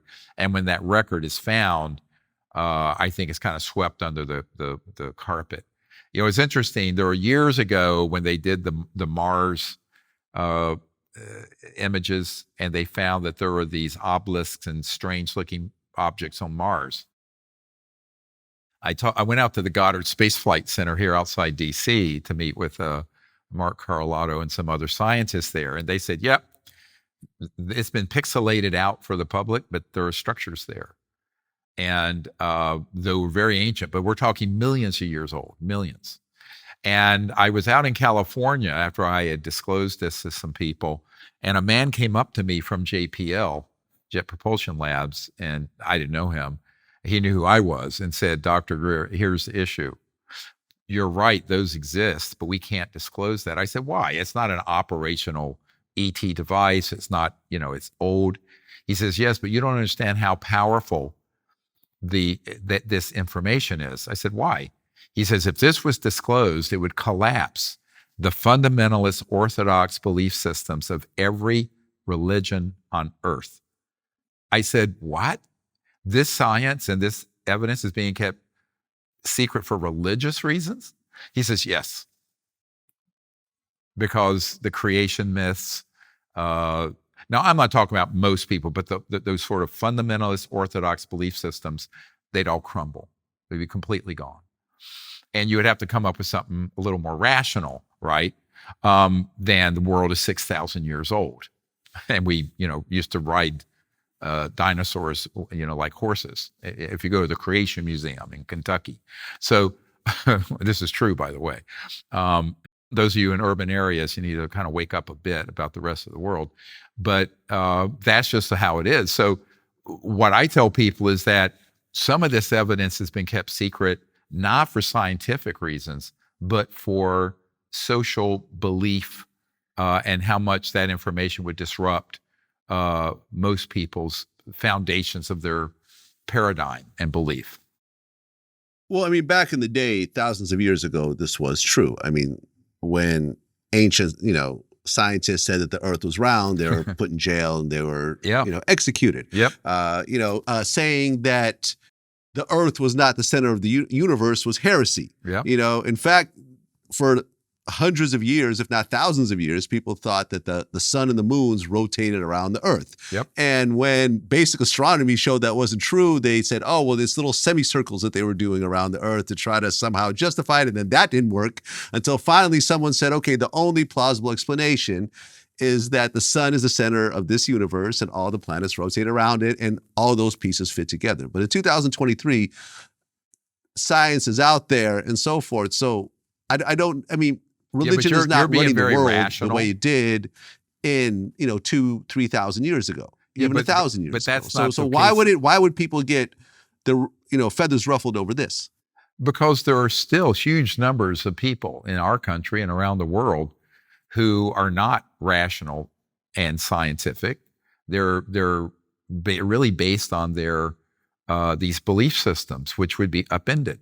And this guy was very blunt about it, and I think he's quite correct. For example, we might find out that the origins of Homo sapiens altogether isn't what we think, either Darwinian or other. So there are all kinds of implications to this issue. This is one of the things when I was out at Lawrence Rockefeller's ranch back when we were setting up things for the Clinton administration back in September of '93. Out in the Tetons, and he took me out at night on the deck, and he said, look,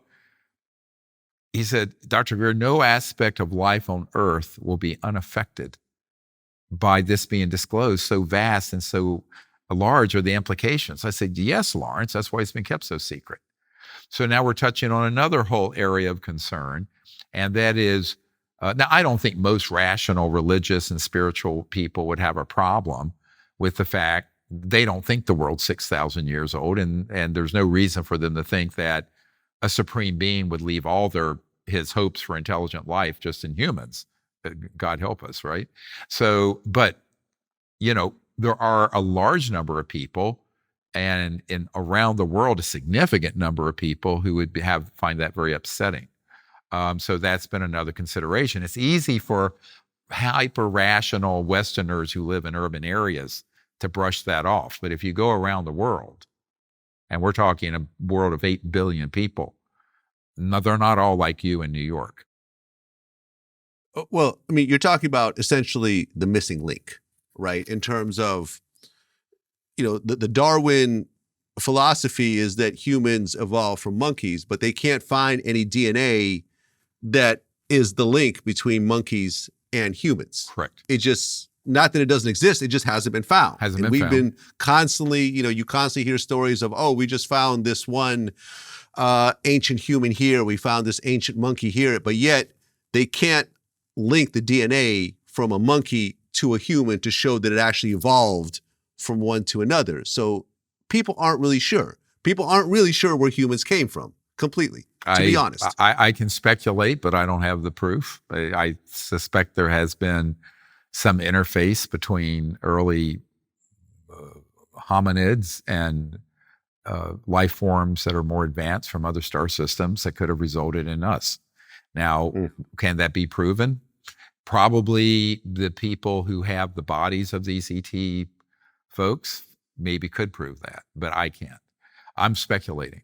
So now the other big question becomes, there was a group of computer scientists a few years ago that calculated that the the genetic, let's call it the genome of the whole planet, all the genetic material in life, for it to be here would take about 4.5 billion years under normal mutation, Darwinian selection.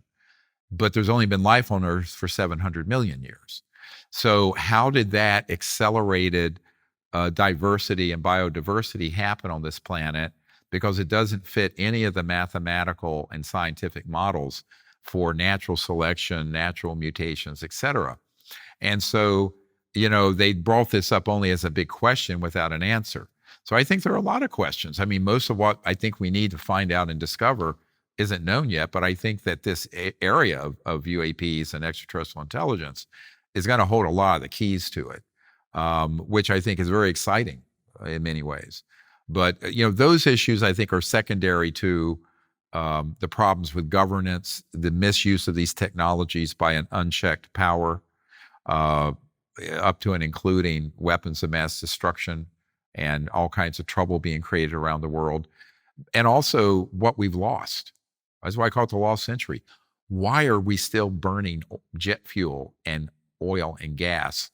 And your electric car is plugged into a coal-fired and gas-fired power grid. Not to mention the 900 pounds of lithium-ion batteries are an environmental holocaust. So there are a lot of really kind of good, feel-good environmental things out there. And I have the largest legal solar farm in Virginia, at my farm in Virginia near Thomas Jefferson's house, but it won't even run the house. And it was a huge investment. So the problem is that we're facing some really existential crises, and we're fiddling while Rome burns. We really need to bring out these heretofore classified technologies that would fix it. I think the problems we're facing have a solution that already exists, but they have to be disclosed carefully. Well, yeah, I remember discussing, there were some articles that were circulating where some people had theories that religion was actually introduced by aliens in an effort to keep humans from just killing each other early on. Me personally, I'm not very religious, but I can see how religion has kept societies, especially more ancient societies, together and being kind to one another and having a set of rules that everyone abides by, as opposed to, I'm hungry, I'm going to take whatever I need. I don't like this person, I'm going to kill whoever I want to kill. There is some sort of basis of it, and people are saying that this was something that, there's always the theories that aliens have come in during key parts of human history to try to sway humans from destroying each other. Do you have any sort of thoughts on this, or have you heard anything substantial behind these types of theories? Yeah, I don't know that the origins are of extraterrestrial, basis for religions. I think that there have been a number of things in ancient times that you could easily mistake as supernatural that was extraterrestrial. Now, let me explain why. If you were to go back 200 years and show Thomas Jefferson your cell phone or an iWatch or whatever, it would look like magic. And if you were in Massachusetts and Salem, you'd be burned at the stake as a witch. So, one civilization's everyday technology is a less developed civilization's magic. So I think that there have been events that have occurred in the past that have been mythologized in various traditions that may very well have been some sort of extraterrestrial phenomenon. And that would make a lot of sense, because how would you know otherwise? It's like The Gods Must Be Crazy, that movie, if you've ever seen it. Yeah, I saw it. Yeah. Where someone throws a Coke bottle or something out of an airplane, and it becomes this object of great wonder, and then fighting over it, and then they're having a holy war over this thing, right?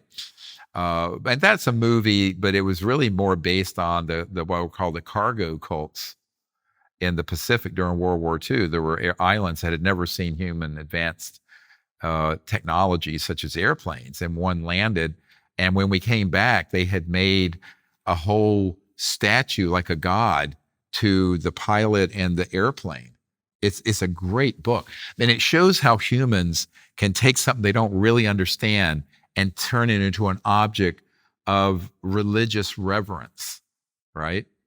And I'm not saying that all religion is based on that at all. I'm just saying that there certainly has been some crossover of people having experiences with extraterrestrial intelligence, because the experiences my group have had with these civilizations, boy, it'd be very easy to confuse that with something from another, an angelic realm or something like that, if you didn't know what the distinctions were.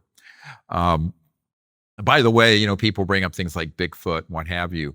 One last category of strangeness I haven't discussed that's also gets thrown in here in the blender of confusion, the great scrambled huevos of our brains, is the things like that are actually interdimensional. So there are phenomena that are emerging from other dimensions that occasionally interface with this dimension of 3D space-time, and people will call them alien, but they're not. So this is a little more of a nuance, but since you brought it up earlier, I thought I'd provide that point of clarification. A lot of people will see something like that, and there is evidence for stranger things, right? And those can be from another dimension, but they're not extraterrestrial. An extraterrestrial biological entity is from another star system and planet. But here's where you get the crossover confusion. To go from point A to B, they are dropping out of linear space-time and traversing other dimensions. So some of the phenomenon that's extraterrestrial looks very, very close to something from another dimension, almost like poltergeist or what have you. So all of this has to be, I wrote a whole section of one of my books on extraterrestrials and the new cosmology, that we sort of need a new cosmological order and phyla and understanding to be able to distinguish between man-made stagecraft, extraterrestrial, and other, let's just call it weird stuff and strange stuff. But what we live in a time where people don't want to exert the intellectual discipline to do that nuancing, and they just lump everything together. So now the alien is so popular. That's why I don't use the word alien, because to me, alien has become sort of a catch-all term for everything people don't understand. And in reality, it's several things. Well, when I asked Neil deGrasse Tyson if he believes in God, the first thing he said was, which God are you talking about? Because there's been thousands of gods throughout human history. But to be specific, he said based on all the learning that he's done about the universe, he can't find any evidence that there's some sort of intelligent being that sort of supersedes the universe, that's somehow directing the universe in certain types of ways. He finds it all to be random. So when you say, do you believe in God, is it which God? Is it Zeus? Is it Poseidon? Is it the Jewish God? Is it the Christian God? Because the Jewish God from the Old Testament is filled with wrath, okay? All right, and smoting and smiting and whatever the past tense verb is. And so, and the New Testament, God is kinder, all right? A little nicer, yeah. Yeah, all right. So you look at all of this and say, is that the God you want me to comment on? Or is there some other God? Typically, it's the Judeo-Christian blend there. In that context, I would say in my studies of the universe, I value evidence, and I don't see evidence for any kind of active intelligence or power over anything. When you look at any sort of phenomenon, yes, a phenomenon happened, but randomly other phenomenons will happen as well. So based on all, your learning throughout, your time here on Earth, do you believe in God, and are you religious at all? Oh yeah, I believe in God, and I believe in these other dimensions and an afterlife, because when I was 17, I died. I had an extraordinary near-death experience. But as far as organized religion, there's the good and the bad in all of them, and I tend to be aware that demagogues have ruined almost all spiritual traditions, and I can't think of one that hasn't been corrupted by men, okay? But yes, I do believe there is the word God is, sort of misused. I'm referring to sort of an unbounded, conscious, intelligent, supreme being, right? I'm not talking about somebody's statue or idolatry. So yes, I'm quite sure that exists. And in my own life, I've seen great evidence of it. And frankly, before I was a doctor, everybody laughs because I'm dating myself here. I was a meditation teacher, and I was with the Maharishi and went all over in the early 70s setting up meditation centers. And the reason I did was after my near-death experience, which I did have an experience of that sort of universal aspect of our own consciousness. I discovered that the nature of conscious awareness itself, at its deepest level, is that great being. It was an amazing experience. So I think people are always looking outside when they should discover it inside. You talked about how, well, you said you'd actually met an alien being before. And you also pointed out the different various types of aliens that you said have made contact with Earth over the years. Now, are any of these aliens humanoid enough to actually mate with actual humans and create mixed human alien offspring? I doubt it. There are some species, there's one species in particular that would look like first cousins, but what I know about embryology and reproduction, I'm not so sure that that would be possible without it being done artificially. Now, I mean, obviously, with CRISPR and with cloning and other technologies, you could do some things. But in terms of, let's just call it normal reproduction, I doubt that very seriously. Well, right. I mean, you need to really be aligned in terms of your DNA to create offspring. So, for example, a donkey and a horse could have sex, but they'll create a mule, which cannot recreate itself. Right. But they can actually create a mule. They can create a genetic offspring that's a mix between the two. It just can't reproduce. So this gets into this whole question of, have these sort of experiments been done in classified projects? And the answer is yes. And so there are some rather monstrous programs that would make Mengele in Nazi Germany, the doctor there who did all these horrible things with human experimentation, would make him blush. And I know about them, and I know people who've worked in them. So have there been some of these things done by humans, not by the ETs? Yes. And you get into some very strange life forms, let's call them, that look partially human, partially extraterrestrial as a result of these programs. I know there's one that was operational out at Dugway Proving Grounds in Utah. We have a man who was there who saw this. So scientifically, there's no reason why a bunch of mad scientists in covert programs with what they have couldn't do it. My problem is to what end and under what ethical universe. But also, could these objects, these sort of life forms, be used, again, in a deceptive operation? The false flag, yes. So this is one of the big problems, is that this is like a stinking onion. You pull this back, and it's one layer after another. You think you've gotten to the center of it, and there are 30 more layers. And that's unfortunately what I've been trying to do for 33 years. But every time I think I've hit the end of how gruesome and crazy these covert programs get, I hit another sub-basement of crazy. And I just learned of the worst one 2 weeks ago. And what is that?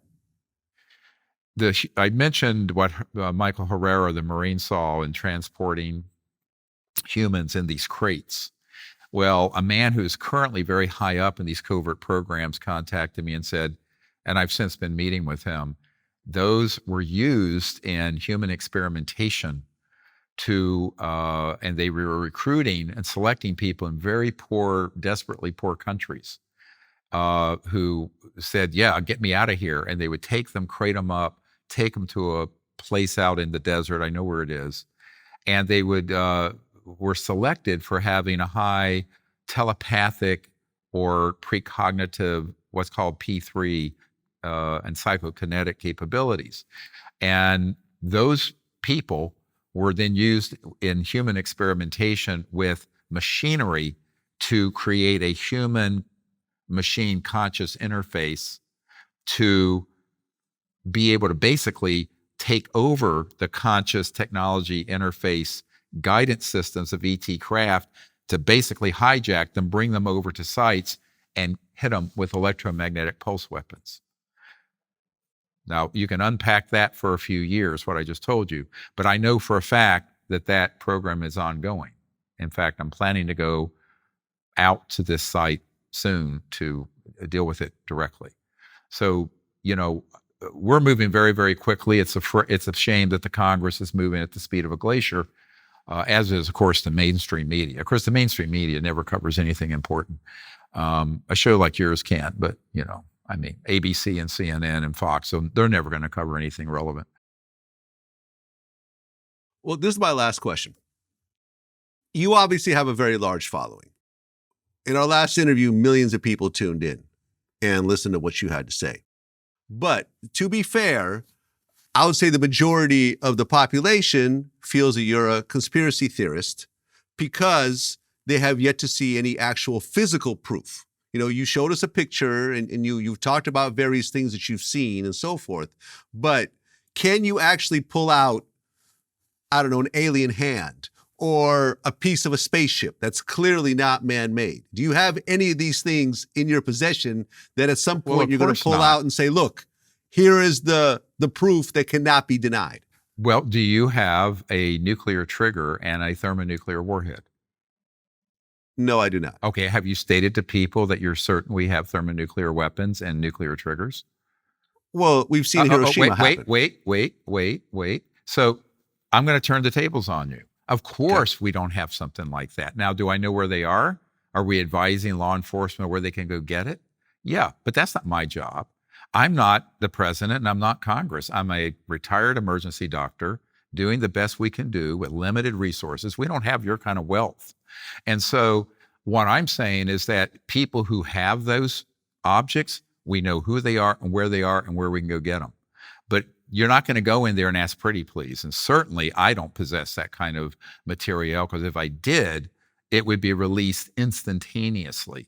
Now, we convict people and execute people for murder with 1 or 2 witnesses and some forensic evidence.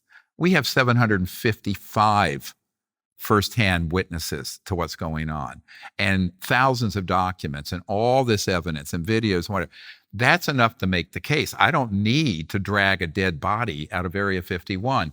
And to say that if that's the basis for launching a governmental investigation, there's no point doing it. But it's also a bit of a cynical canard, because there are people who make assertions all the time about things they know to exist, but they can't produce them. Very few people can produce a thermonuclear weapon, although everyone on Earth believes they exist, because they do. So I think that's just an analogy I'm using in this case, but you could do that for a number of issues. And I think that there's more evidence for this than there is for black holes, right? Or many of the other foundations of physics that people would refer to. So what I point out is that, you know, we can't set the bar so high that no one can get over it until the government and law enforcement go in and secure these assets. And the people who have worked in those places, I'll tell you a little story. One man I know who worked in a very sensitive facility like this, there was a piece of paper that had very sensitive classified information on it. He crumpled it up and threw it in a trash can. Guards with weapons came in within moments and said, "What did you just do?" Went over and picked this thing up and said, "This is not how you dispose of that," something like this. So, and this is someone who'd been on my team for 15 years. So people have to realize no one's marching into one of these highly classified areas and dragging the hand of an ET out. Or now, if someone does, please contact me, because that we will release immediately. And if I get a national security order slapped on me, I'll do a big buzz off, right? But until that happens, and until the government authorizes a team to go in there and get this and show it to the members of Congress and the American people, we're gonna, unless something falls into our lap, And I don't rule that out. I don't rule it out. We may, in fact, have something like that happen down the road, given the speed at which people are defecting from these organizations. I have one man that I just recently met with who had been involved in transporting the biologicals, the bodies from ET craft. And this person is still fully operational at a site. So it may be that at some point we will be able to take possession of that kind of material. But right now, I certainly don't have it. Well, right. But when you say that someone like this, someone who works in these top secret organizations are too scared to release some of this information, I don't know if I can agree with you, because in my line of work, I mean, for example, I interviewed one of the people in the car who was responsible for Tupac's murder. He wrote a book about it and did multiple interviews about it. And now he's being faced with this murder charge 26 years later because of what we call in this world clout chasing. You know, he was willing to give up potentially the rest of his life in a jail cell in order to get some short-term publicity. Whoever pulls out an alien hand or a part of an alien spaceship will become the most famous person on Earth for a good amount of time, and will also become a multi-billionaire, and everyone will pay top dollar to interview them and so forth. Look, they would be killed long before they got it out of the facility. I mean, these are shoot to kill orders. I've been at these facilities. This is just a fantasy, and the murder of a rapper is in no wise can be related or compared to the security, what they're called OPSEC, operational security around these sort of projects. It's another canard. And you yourself, I remember I wasn't present for your last interview, but my cameraman in Los Angeles told me that when you pulled up, you had what he described as like almost an armored vehicle. You had security around you and so forth. Is this something that you keep 24/7? I keep it when I'm on a project that requires it. So there's some, I won't get into detail, but yeah, it was a very heavily armored up vehicle with a former special forces guy who is heavily armed to protect me. But, it's something I don't, it's necessary sometimes. Okay. Well, Dr. Stephen Greer, I really appreciate you sitting down with us for the second time. Definitely very interesting topics here that people have been wrestling with since the dawn of time and will continue to wrestle with until there is absolute proof one way or another. So I appreciate the information you gave, and I really want everyone to take this and to do their own research and come to their own conclusions, because there are ultimately a lot of unanswered questions out there. There are. And, hopefully that an interview like this will have people asking more questions. Right. And digging into digging into these answers themselves, because sooner or later we will have some answers, and hopefully within our lifetime. By the way, anybody who's a whistleblower or who has access to this information wants to come forward, they should contact us, because we have a mechanism for them to come out, give the information to the Congress and to the White House. Okay, and how do they contact you? At our website, you can put it up there at SiriusDisclosure.com, SIRIUS disclosure.com. And there's a box there for military witnesses. And they can also contact me on our social media sites, because we will monitor it for that as well. That's what it is. Dr. Stephen Greer, appreciate the time. And hopefully we will talk again once some more things come out and, we get to pick your brain once again. Thank you. Let's do it again. Let me know if you come to DC. We can go out and have fun. Let's do it. All right. Take care. Bye-bye. Peace.